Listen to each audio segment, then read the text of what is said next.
खालसा दल 27 अक्टूबर 1761 को अमृतसर में इकट्ठा हुआ। पंजाब के कुछ हिस्सों में अब्दाली एजेंट और मुखबिर सक्रिय थे। वे सिखों के खिलाफ षड्यंत्र रच रहे थे और हर हाल में अब्दाली सत्ता को बनाए रखना चाहते थे। इनमें झंडियाला के निरंजनिया, मलेरकोटला के अफगान और सिरहिंद के सैन्य कमांडर जैन खान प्रमुख थे। ये सभी अहमद शाह अब्दाली के कट्टर समर्थक थे और जब तक वे जीवित थे अब्दाली खतरा कभी खत्म नहीं हो सकता था। सबसे खतरनाक थे मलेरकोटला के अफगान, जिनका अहमद शाह अब्दाली से गहरा नस्लीय संबंध था। जैन खान तो अब्दाली सेना का ही नियुक्त कमांडर था। खालसा ने समझ लिया था कि अगर पंजाब में अपनी सत्ता मजबूत करनी है तो इन ताकतवर अब्दाली शक्ति केंद्रों को समाप्त करना ही होगा। एक और बड़ी चिंता यह थी कि अगर अहमद शाह अब्दाली को अपने प्रभाव क्षेत्र पर खतरा महसूस हुआ तो वह स्वयं काबुल से पंजाब की ओर कूच कर सकता था। इन तमाम पहलुओं पर गहन विचार के बाद यह निर्णय लिया गया कि पहले अपने परिवारों को मालवा भेजा जाए और फिर एक बड़ी सैन्य कार्रवाई की जाए। खालसा ने अपने पहले निशाने के रूप में झंडियाला को चुना, जो लगभग 12 मील की दूरी पर था। खालसा के प्रमुख सरदार जस्सा सिंह अहलुवालिया और जस्सा सिंह रामगढ़िया ने झंडियाला के महंत अकील दास को शांतिपूर्ण आत्मसमर्पण करने की सलाह दी ताकि टकराव टाला जा सके। अकील दास सिखों से गहरी नफरत करता था और सत्ता के अहंकार में डूबे अकील दास ने इस प्रस्ताव को ठुकरा दिया। इतना ही नहीं, उसने ऊंट सवार संदेशवाहक भेजकर अहमद शाह अब्दाली से मदद की गुहार लगाई। अहमद शाह अब्दाली पहले ही पंजाब की ओर बढ़ रहा था और उसे जैसे ही अकील दास का संदेश मिला, उसकी आंखों में सिखों के खिलाफ और भी गुस्सा भर गया। उसने तुरंत अपनी चुनिंदा सेना के साथ झंडियाला की ओर कूच कर दिया। धीरे धीरे उसकी मुख्य सेना भी उसके साथ जुड़ गई। यह खबर जब सरदार जस्सा सिंह तक पहुंची तो उन्होंने तुरंत खालसा दल को आगाह कर दिया कि अब्दाली सेना रात में हमला कर सकती है। इसके बाद खालसा ने झंडियाला की घेराबंदी हटा दी और सतलुज के उस पार चले गए। जब अहमद शाह अब्दाली झंडियाला पहुंचा, तब तक सिंहों ने वहां से पीछे हटकर एक नई रणनीति के तहत अपने परिवारों को सुरक्षित स्थान पर भेजने की तैयारी कर ली थी। यह खबर जब मलेरकोटला के भीखा खान को मिली तो उसका दिल दहशत से भर उठा। सिंह रायपुर गुज्जरवाल के दक्षिण में पहुंच चुके थे, मलेरकोटला से महज 8-10 मील की दूरी पर। यह खबर किसी तूफान की तरह थी जिसने उसकी सत्ता की नींव हिला दी। उसे डर सताने लगा कि कहीं सिंह उसकी रियासत पर धावा न बोल दें। डर और असुरक्षा में डूबे भीखा खान ने तुरंत सिरहिंद के सैन्य कमांडर जैन खान को संदेश भेजा। जैन खान उस समय मलेरकोटला के आसपास के इलाकों का दौरा कर रहा था। भीखा खान ने न सिर्फ जैन खान से मदद मांगी, बल्कि अहमद शाह अब्दाली को भी खबर भेज दी कि सिख मलेरकोटला के पास एकत्र हो चुके हैं। उसने विनती की कि अब्दाली सेना तुरंत वहां पहुंचे और सिखों को चारों ओर से घेर कर हमेशा के लिए खत्म कर दिया जाए। यह समाचार अहमद शाह अब्दाली के लिए किसी वरदान से कम नहीं था। 3 फरवरी की सुबह वह सतलुज पार कर लिया। 4 फरवरी को रास्ते में उसने अपने घुड़सवारों को जैन खान के पास संदेश भेजने के लिए रवाना किया।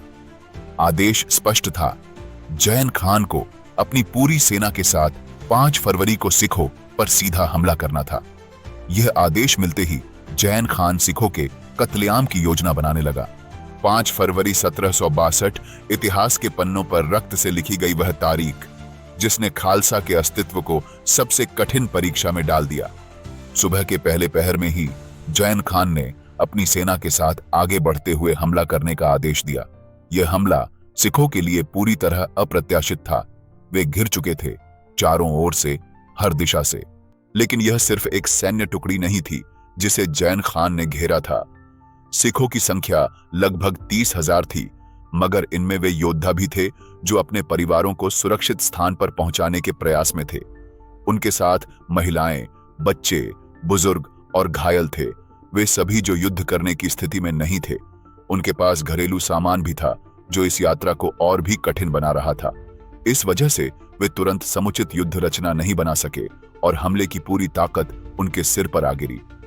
जैन खान के आदेश पर कासिम खान, जो जैन खान के अंडर काम करता था, मलेरकोटला से लगभग 6 मील दूर कुब गांव के पास सिखों पर हमला बोल दिया। जैसे ही इस खबर ने खालसा सरदारों तक दस्तक दी, वे बिना एक क्षण गंवाए रणभूमि की ओर बढ़े। सरदार जस्सा सिंह, सरदार चरत सिंह और अन्य प्रमुख योद्धाओं ने मोर्चा संभाल लिया।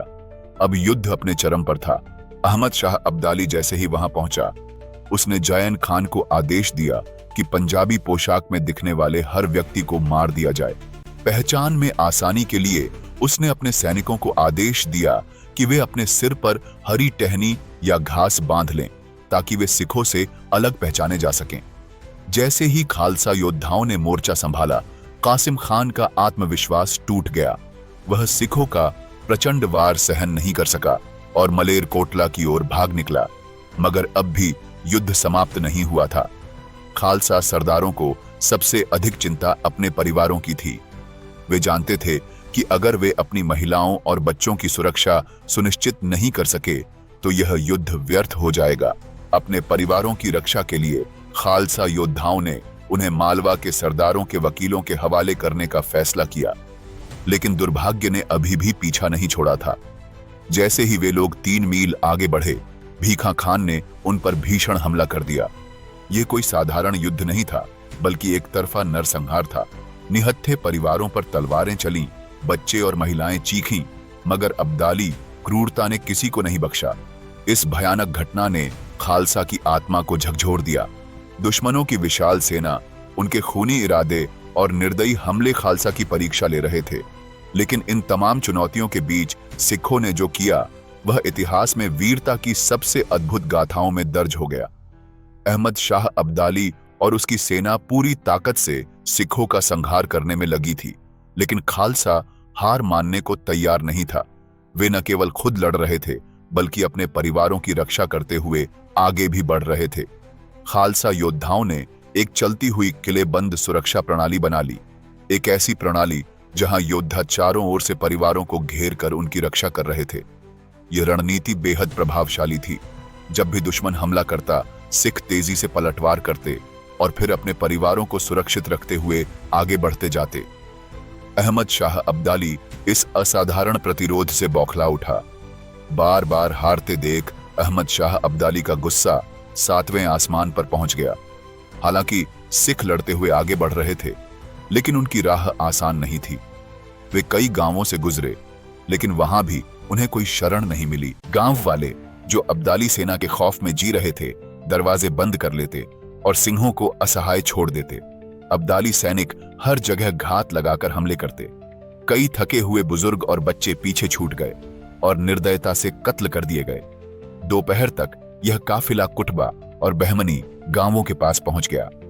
यहां भी वे सुरक्षित नहीं थे, क्योंकि यह क्षेत्र मलेर कोटला के अफगानों के नियंत्रण में था। जैसे ही नगाड़े गूंजे, गांव के रंगड़, स्थानीय मुस्लिम कबीले भी युद्ध में कूद पड़े। यह हमला बेहद घातक था। सिंहों की सुरक्षा पंक्ति कई जगहों से टूट गई। अब्दाली सैनिकों की क्रूरता अब अपने चरम पर थी। जिसे जहां पाया वहीं काट डाला गया। इस घातक हमले के बीच सरदार चरत सिंह अपने योद्धाओं के साथ आगे बढ़े और रंगड़ों को पीछे धकेल दिया। लेकिन तब तक बहुत देर हो चुकी थी। काफिले का बड़ा हिस्सा बिखर चुका था और कई निर्दोषों की जान जा चुकी थी।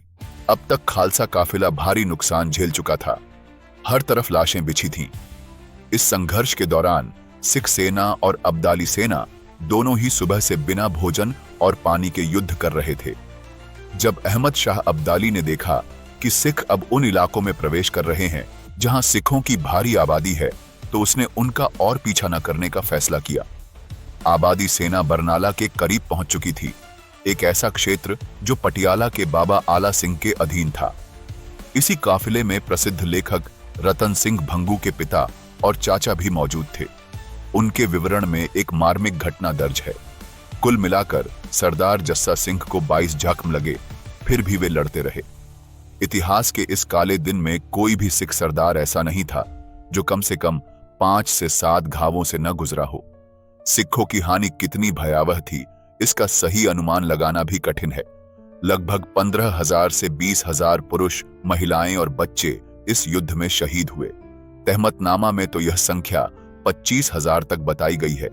इतना भयानक नरसंहार सिख इतिहास में पहले कभी नहीं हुआ था। यही कारण है कि इस त्रासदी को वड्डा गल्लू घारा महान नरसंहार के नाम से जाना जाता है। एक ऐसा दिन जिसने खालसा की आत्मा को झकझोर दिया। इस भयानक दिन के बावजूद सिख भयभीत नहीं हुए।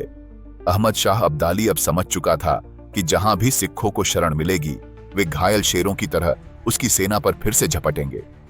उसने आगे बढ़ने का विचार त्याग दिया और अगले ही दिन अपनी सेना को सिरहिंद की ओर मोड़ दिया। अहमद शाह अब्दाली ने एक कूटनीतिक चाल भी चली। पिछले वर्ष पानीपत के युद्ध के बाद जब वह अफगानिस्तान लौट रहा था, तो उसने बाबा आला सिंह को उनके विजय प्राप्त क्षेत्रों का शासक स्वीकार कर लिया था। अब पंजाब की बदलती राजनीतिक स्थिति को देखते हुए उसने अपने रणनीतिक दृष्टिकोण पर दोबारा विचार किया। इस बीच पटियाला के शासक बाबा आला सिंह ने नजीब उद दौला रोहिल्ला के माध्यम से अहमद शाह से मुलाकात की और 6 लाख रुपए की भेंट चढ़ाई। ये सोने से भरी तश्तरी देखकर अहमद शाह अब्दाली संतुष्ट हो गया और उसने बाबा आला सिंह को कुछ दिनों बाद छोड़ दिया। अहमद शाह अब्दाली अब खालसा से सीधा टकराव नहीं चाहता था, बल्कि उन्हें अपने आधिपत्य में लेना चाहता था। उसने बाबा आला सिंह से आग्रह किया कि वे सिख नेतृत्व और उसके बीच मध्यस्थ की भूमिका निभाए। बाबा आला सिंह ने अपने यह संदेश खालसा दल तक पहुंचाने के लिए भेजा। सरदार जस्सा सिंह अहलूवालिया ने इस प्रस्ताव को सख्ती से ठुकरा दिया।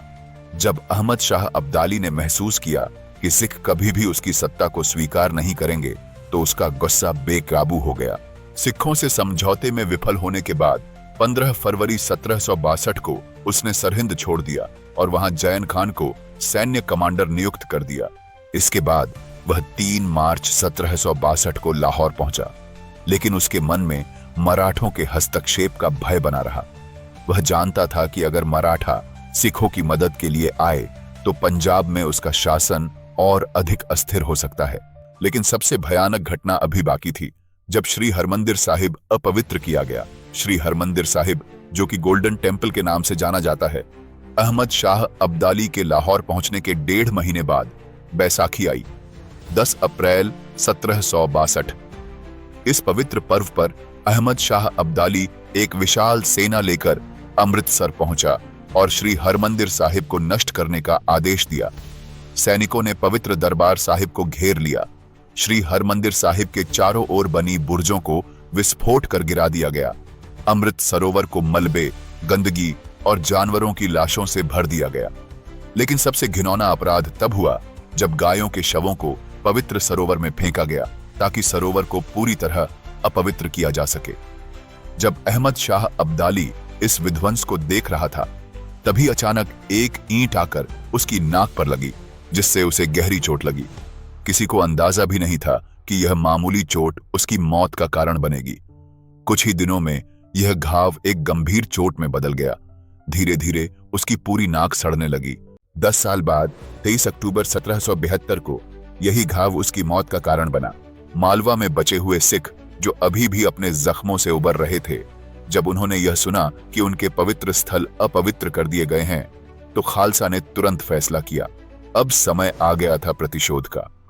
सिखों का पहला निशाना सरहिंद था, जहां जैन खान अत्याचारों का सबसे बड़ा दोषी था।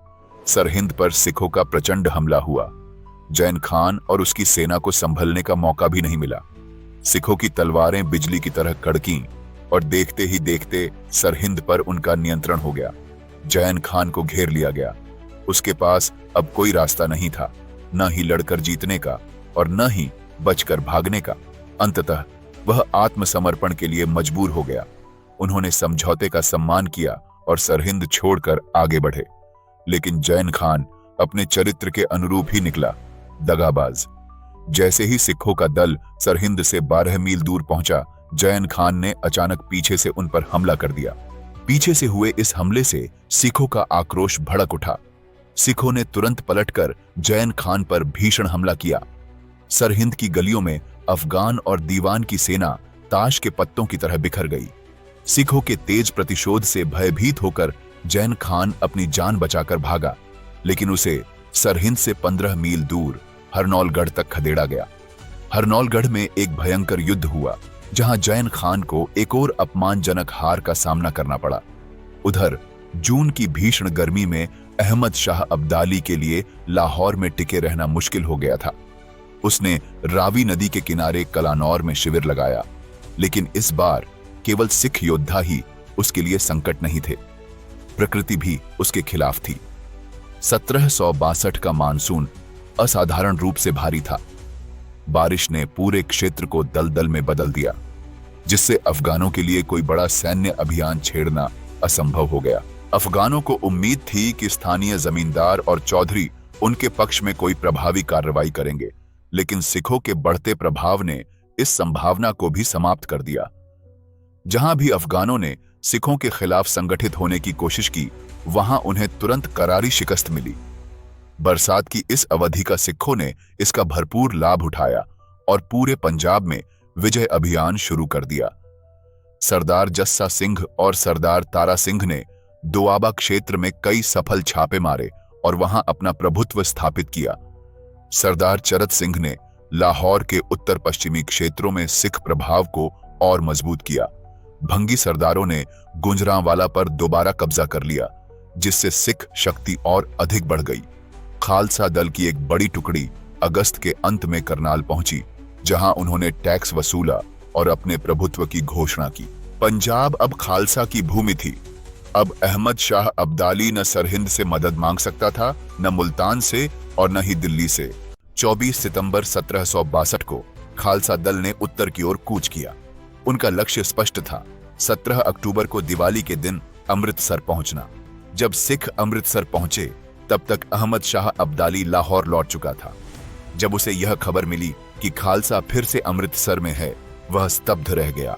वह घबरा गया कि सिख सेना लाहौर से मात्र 20 मील की दूरी पर थे। इस समय अहमद शाह अब्दाली बहुत ही नाजुक हालात में था। अपनी स्थिति को समझते हुए अहमद शाह अब्दाली ने एक आखिरी चाल चली। शांति वार्ता का प्रस्ताव। अहमद शाह अब्दाली के दूत ने सिखों से वार्ता करने की कोशिश की, लेकिन यह सुनते ही कुछ क्रोधित सिखों ने उसे लूट लिया और खदेड़ दिया। अहमद शाह अब्दाली ने अंतिम चाल चली। 16 अक्टूबर 1762 को वह अपनी सेना लेकर अमृतसर की ओर बढ़ा और अगले दिन अमृतसर पहुंच गया। 17 अक्टूबर की सुबह सिखों ने अपने हथियार उठाए। उनके पास खोने के लिए कुछ नहीं था, लेकिन जीतने के लिए पूरा पंजाब था। अब्दाली की सेना पूरी तैयारी के साथ आई थी। युद्ध शुरू हुआ। अब्दाली सेना ने पूरी ताकत झोंक दी, लेकिन खालसा की तलवारें बिजली की तरह चमक रही थीं। युद्ध पूरे दिन चलता रहा। सिखों की अडिग वीरता ने अब्दाली सेना को हिला दिया और फिर प्रकृति ने भी सिखों का साथ दिया। युद्ध के दौरान पूर्ण सूर्य ग्रहण हुआ। पूरा युद्ध क्षेत्र अंधकार में डूब गया। चारों ओर घना अंधेरा छा गया। अंधकार का लाभ उठाकर सिखों ने अपनी गुप्त युद्ध रणनीति का इस्तेमाल किया। वे तेजी से पैंतरे बदलते हुए अब्दाली सेना पर टूट पड़े। चारों ओर अफगान सैनिकों की चीखें गूंज उठीं। सूर्य ग्रहण की छाया में अहमद शाह अब्दाली और उसकी सेना ने युद्ध क्षेत्र से पलायन करना शुरू किया। वे अमृतसर से लाहौर की ओर भाग निकले, ये जानते हुए कि वे इस युद्ध को अब और नहीं जीत सकते। इस अपमानजनक पराजय के बाद अहमद शाह अब्दाली ने फिर कभी सिखों के विरुद्ध खुली लड़ाई लड़ने का साहस नहीं किया। हार के बाद अहमद शाह अब्दाली 2.5 महीने तक लाहौर में रुका रहा, लेकिन अब वह यहां सिर्फ अपनी बची खुची साख बचाने के लिए बैठा था। उसे दिल्ली के मुगल बादशाह शाह आलम द्वितीय के मामलों को भी सुलझाना था। उसने दिल्ली के शासन को नियंत्रित रखने के लिए शाह आलम द्वितीय को सम्राट मान लिया, लेकिन शर्त रखी कि वह उसे सालाना 40 लाख रुपए का कर अदा करेगा। अंततः दिसंबर 1762 में वह भारत छोड़कर अफगानिस्तान लौट गया। अब यह स्पष्ट हो गया था, यह केवल समय की बात थी। जिस दिन सिखों ने तलवार उठाई थी, उसी दिन यह तय हो गया था कि अब पंजाब पर खालसा ही राज करेगा। इस वीडियो को देखने के लिए धन्यवाद। मिलते हैं अगली बार। प्लीज लाइक करें, शेयर करें और सब्सक्राइब करें। जय हिंद, जय भारत।